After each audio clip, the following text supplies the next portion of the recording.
Greetings, my dear viewer.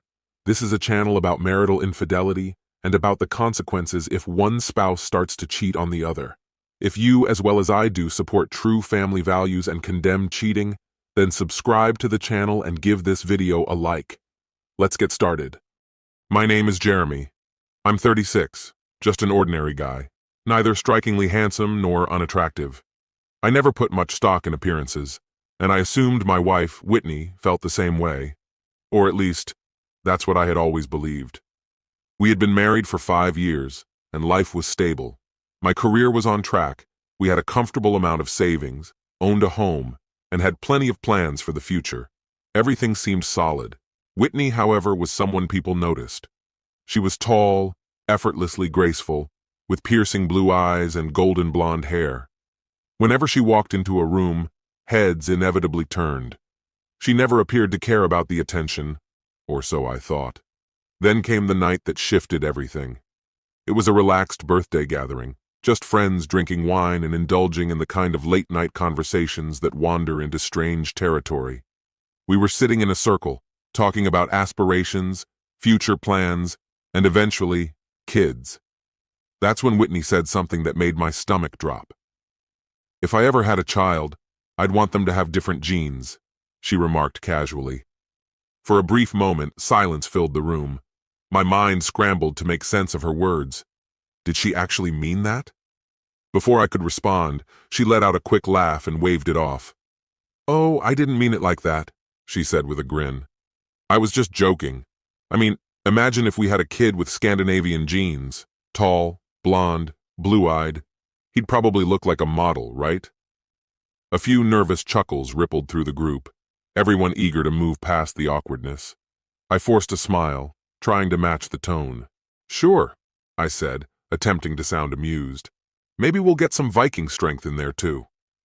The conversation drifted to other topics, but her words embedded themselves in my mind. At first, I brushed it off as an offhand comment, just something people say when they've had too much to drink. But as we lay in bed that night, her remark kept replaying in my head. Why would she say something like that? That moment was just the start. Initially, I convinced myself it was a one-time slip. But in the days that followed, I began noticing a pattern. Whitney's offhand comments about genetics and physical attributes started to pile up. We'd be watching a movie, and she'd randomly ask, "Do you think that actor's jawline is just genetics? Or does he work out obsessively?" Or she'd sigh and muse aloud, "Imagine having a kid with eyes like that." At first, I dismissed it. People admire celebrities all the time, right? But then she began making observations about random people in public. One afternoon at the grocery store, she leaned in close. "That guy must be at least 6 feet tall. Think he's Scandinavian? They're always tall." I let out a nervous chuckle. "What's with you and Scandinavians lately?" She smirked, but didn't answer. I tried to shake it off, convincing myself it was just a temporary fascination, like those phases where people get obsessed with fitness or binge-watch crime documentaries. But this was something else. Then one night over dinner, she escalated things. Twirling her pasta on her fork, she casually mentioned she'd been reading about genetics. Apparently, she had stumbled upon some blog or influencer discussing optimal gene combinations. I nearly choked on my food. "You're serious? Superior traits?" She nodded enthusiastically. "It's really interesting. There's actual research showing that certain features, height, symmetry, can impact a person's success. Tall men statistically earn more. People with symmetrical faces are perceived as more trustworthy." I frowned. "Okay, but why does that matter to us?" She sighed as if I were missing something obvious. "Jeremy, don't you want the best for our future children?" I struggled to respond. The way she spoke about it, so detached and analytical, unsettled me.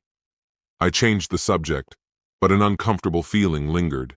In the weeks that followed, her interest became an obsession.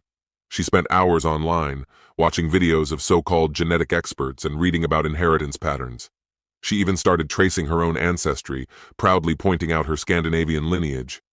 Then, one night, as we watched a movie, she dropped another bombshell. "I've been thinking, we should really consider how genetics will shape our kids." I grabbed the remote and muted the TV. "What do you mean?"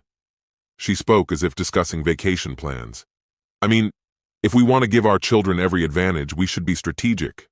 I blinked. Strategic? You make it sound like we're designing a product. She crossed her arms, exasperated. Jeremy, this isn't about you. It's about setting our kids up for success. Strong genetics can do that. A tight knot formed in my stomach. Are you saying my genes aren't good enough? She hesitated, realizing how it sounded. No, I mean you're smart, responsible, even handsome. It's just what? I interrupted. You're worried our kids won't be tall enough? Won't have the right features? She didn't answer immediately. Instead, she studied me, carefully considering her words. And that's when it truly hit me. This wasn't a passing phase. She wasn't going to move on from this after a few blog posts or viral TikTok videos. She was serious. That night, I lay awake beside her, staring at the ceiling, lost in thought. How do you reason with someone who believes your future children need to be engineered for perfection? The following weeks were agonizing. Her casual comments turned into outright fixation. Every outing became an opportunity for her to analyze strangers. One afternoon, as we walked through the park, she pointed at a tall blonde couple pushing a stroller. Look at them, she murmured. Their kids will probably be athletes or CEOs. I rolled my eyes. Right, because genetics guarantees success. She ignored my sarcasm, watching them like they were part of some grand experiment. But it wasn't just her words. Her entire demeanor changed. She became distant, colder. The woman who once curled up next to me on the couch now barely acknowledged my presence. And when she did, it was often with subtle digs. One evening, we had a minor argument over dinner plans. Frustrated, she snapped, "Maybe if you weren't so average, you'd understand how important this is." I froze. Excuse me? Average? That's how you see me now? Her expression shifted as if she regretted saying it. Jeremy, I didn't mean... But she had, and there was no taking it back. You know exactly what I'm getting at. No, actually I don't, I snapped, frustration seeping into my voice. Because from where I'm standing, it sounds like you're regretting marrying a man who isn't some towering, broad-shouldered warrior.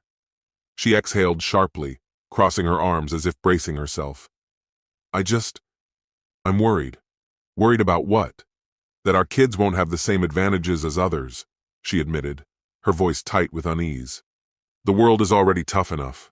I scoffed, shaking my head. That's absurd, Whitney. Our children will be loved, supported, and given every opportunity to succeed.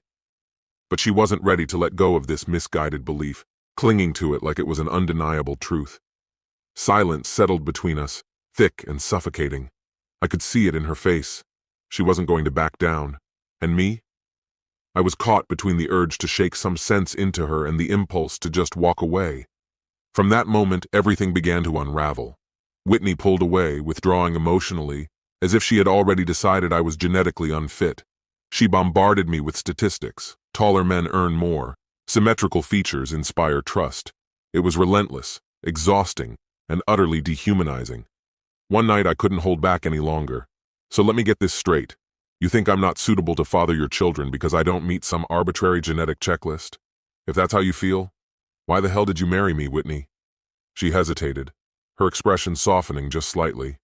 Jeremy, that's not what I'm saying. Then what are you saying? My voice was low, restrained, but the anger simmered beneath the surface. You're a good man. You're dependable, and I love you, she said carefully. But this isn't just about us.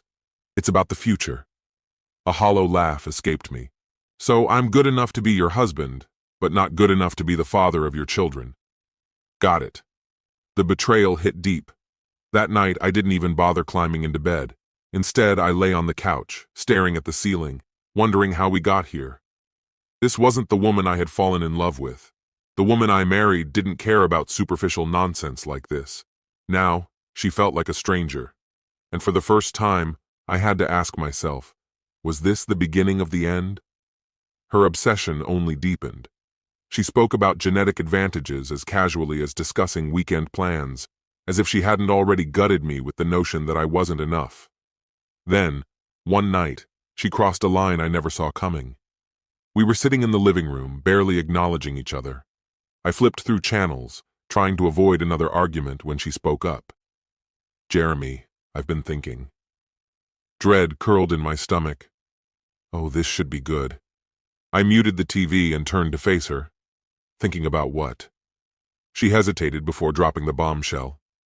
Maybe we should consider a sperm donor, someone with stronger traits. For a moment, I was sure I had misheard. What the hell did you just say? Don't get upset, she rushed to say, already on the defensive. I'm just saying we should explore all options.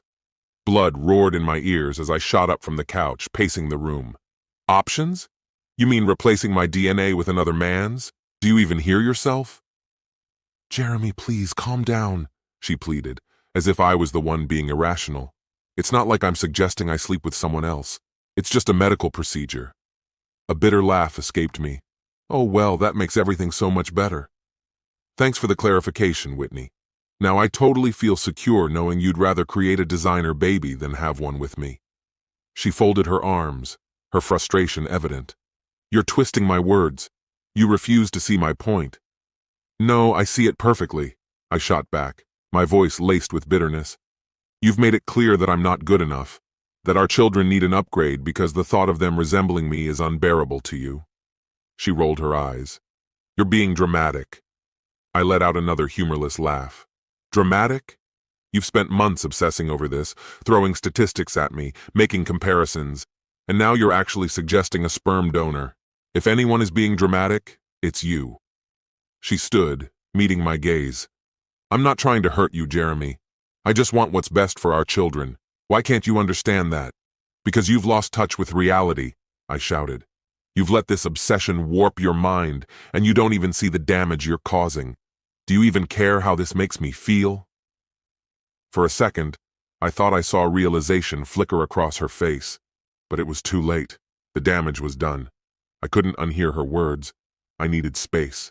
Without another word, I grabbed my keys and walked out the door, leaving her standing alone in the living room. I drove for hours, my thoughts circling a single truth. This wasn't just a fight. This was a breaking point, and I wasn't sure if we could ever come back from it.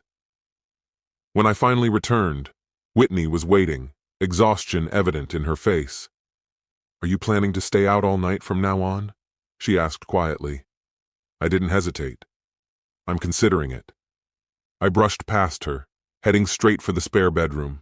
I was done. Done with the statistics, the cold detachment, the feeling of never being enough. The following days were unbearable. We barely spoke. I knew she was confused, maybe even hurt, but I no longer cared. I replayed our conversation over and over, the wound refusing to close. She didn't seem to grasp how deep she had cut me. To her, this was another disagreement, something we could resolve. But to me, this was the edge of a cliff. I had already fallen, and there was no way back. Then, one evening, she brought it up again. We sat at the dining table, the silence suffocating. She set down her fork and spoke cautiously. Jeremy, I think we need to be realistic. I looked at her. Realistic about what? She exhaled, rubbing her temples. About children. About how we move forward. I know you hate the idea of sperm donation, so I've been researching other alternatives. My stomach tightened. What kind of alternatives? Calm down, she said quickly. I'm just speaking hypothetically. Some couples use surrogates. Others consider non-traditional methods. My pulse hammered. Non-traditional? Are you saying? She cut me off, shaking her head. No, I'm not talking about cheating. I just mean there are options. We should at least have a conversation. I stared at her, my heart pounding. She truly believed this was something to discuss. But I already knew the truth. There was nothing left to save. Whitney, do you even hear yourself right now? You're actually sitting here, suggesting we bring in someone else to have a child. Have you completely lost it? The absurdity of her words hit me so hard I could barely register them.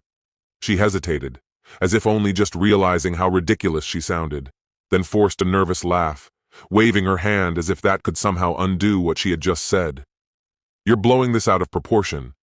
It was just an idea. Just an idea. I shoved my chair back and stood, my glare drilling into her. You expect me to sit here and calmly listen while you brainstorm ways to replace me as the father of our children? Jeremy, don't be like this. I'm done, Whitney. Her eyes widened, the shock evident on her face. You don't mean that. I do. My voice was firm, even as my chest tightened. I've been done for a while now. You've pushed me to my limit with this whole genetic fantasy. I don't even recognize you anymore. Jeremy, please. She got up, reaching for me. You can't just walk away over a misunderstanding. This isn't a misunderstanding. My voice was razor sharp. For months, you've chipped away at me, made me feel inadequate, like I'm just some placeholder while you fantasize about an ideal version of our future kids. And now you want to talk about alternatives? No, I refuse to be part of this experiment. You're being selfish, she snapped, her tone hardening. You're making this about your ego instead of thinking about our future family. I let out a bitter laugh. That's rich, coming from someone who wants to custom order a child like it's a designer handbag. Her expression turned to stone. You're impossible, and you're delusional. My words were ice. Enjoy your dream life, Whitney, because it won't include me. That night, I packed my bags. As I stepped outside, she followed, her voice trembling. Jeremy, wait. You don't have to do this. We can talk. I didn't even look back. I'm done talking. Your obsession with a fantasy has ruined what we had. Newsflash. Perfect families don't exist. You destroyed us chasing something that never will. I got in my car and drove off. I had no destination in mind, just the overwhelming need to be anywhere but there. Hours passed before my phone rang. I let it buzz a few times before finally answering. What do you want? My tone was flat. Where are you? She asked softly. Are you coming home? No, Whitney. I'm not coming home. The finality in my voice was absolute. I need space. I need time. And honestly, so do you. Jeremy, I don't get why you're so upset. I thought we were having a rational discussion. I exhaled sharply, exhaustion settling deep in my bones. Jesus, Whitney, you really don't get it. You've spent months making me feel inadequate, measuring me against some fantasy. How can you not see how damaging that is? Silence filled the line. Then, in a whisper, she said, I never meant to hurt you. Well, you did. My voice was cold. And I'm done arguing. We're not even in the same reality anymore. That was the last real conversation we ever had. The next day, I called a lawyer. Whitney barely resisted. Maybe she was still in shock, or maybe she had convinced herself that I was the one being irrational. Either way, the divorce moved fast, almost too fast. She didn't drag it out, didn't contest anything. It was like she couldn't fully comprehend that it was actually happening. Meanwhile, I was laser-focused, meeting with my lawyer, setting up my own bank account, searching for a new place. She reached out a few times, but every conversation felt strained, meaningless. The last time she called, she said, Jeremy, I think you're overreacting. Maybe you're just stressed. We can fix this. I nearly laughed. Whitney, I'm not stressed. I'm done. You made it painfully clear I don't fit into your vision anymore, and I can't stay with someone who sees me as a genetic flaw. She didn't respond. No argument, no apology, just silence. The divorce was finalized without spectacle. Word got around, and soon the questions started coming. Friends, family, everyone wanted to know what had happened. But I wasn't about to expose Whitney's obsession with designer genetics. That was her burden to bear. From what I heard, she didn't handle the fallout well. At a party, some guy joked, "Guess now you're free to find that Viking you wanted." She didn't take it well. Good. Maybe she finally had to confront reality. Life after divorce was strange. When someone has been part of your life for so long, their sudden absence is deafening. I moved into a small apartment, temporary, just until I figured things out. I stayed busy, hiking, working out, spending time with friends who didn't bring up her name. Dating wasn't even a consideration. First, I had to rebuild myself. But the nights were tough. Lying in bed at 2 a.m., I'd replay our arguments, all the insane conversations. I'd ask myself if I could have handled it differently, if maybe I had overreacted. Deep down, I already knew the answer. Whitney wasn't the woman I had married. She had let this toxic obsession consume her, and nothing I did could have changed that. As for her, I heard she wasn't doing great. She buried herself in work, kept her distance from friends.